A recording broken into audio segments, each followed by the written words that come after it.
নমস্কার বন্ধুরা, শুভরাল্লার ডেলি ব্লগে আপনাদের সকলকে জানাই স্বাগত। আজকে উল্টো রথ। আগের ভিডিওয়ে দেখেছেন শুভরাল্লয়ের রথে চড়ে জগন্নাথ, বলরাম, সুভদ্রা ও শিব বাবা মাসির বাড়ির জায়গায় মামার বাড়িতে এসেছিল। তো আজকে রথ আবার জগন্নাথ, বলরাম, সুভদ্রাকে নিয়ে মামার বাড়ি থেকে ফিরবে বাড়িতে। তাই সকালবেলায় আমরা মামার সঙ্গে চলে এসেছিলাম মামার বাড়িতে।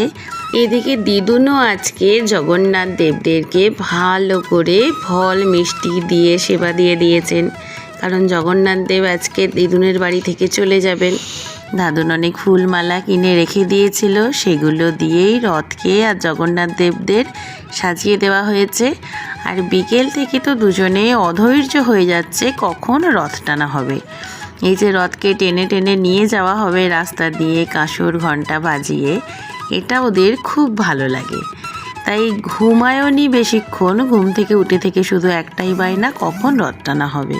তাই 5টা বাজতেই আমরা রথ টান শুরু করে দিয়েছি।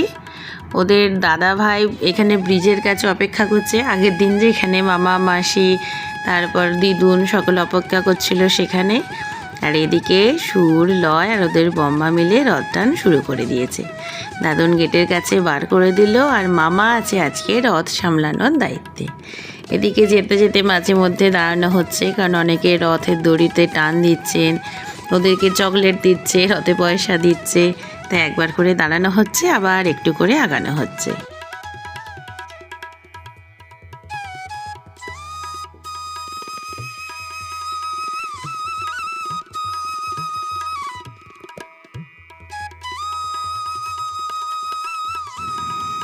ওই দেখুন, ওদের দাদা ভাইয়ের সঙ্গে দেখা হয়ে গেছে এখানে বাঁধে। দাদা ভাই বলেছিলেন যে আমি বাঁধে আছি, তোমরা এসো। এদিকে রথ বাঁধ পার হলেই চলে আসবে কিন্তু আমাদের গ্রামেতে। আর যদিও খুব একটা বেশি ভিডিও করা হয়নি, কারণ আমি শাঁখ বাজাচ্ছি, ছবি তুলছি, ভিডিও করছি।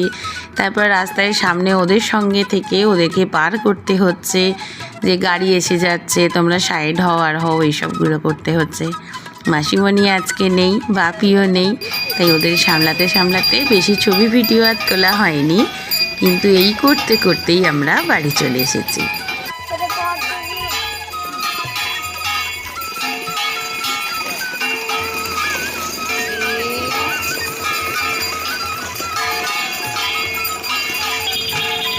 তাই এই ভিডিওটাকে এখানেই শেষ করছি। আপনাদের সঙ্গে দেখা হবে আবার পরের ভিডিওতে।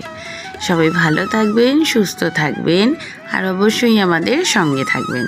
আপনাদের ভিডিওগুলো কেমন লাগছে সেটা একটু জানাবেন। প্রভু জগতের নাথ সকলকে ভালো রাখুন, সকলকে সুস্থ রাখুন, সকলকে শান্তিতে রাখুন।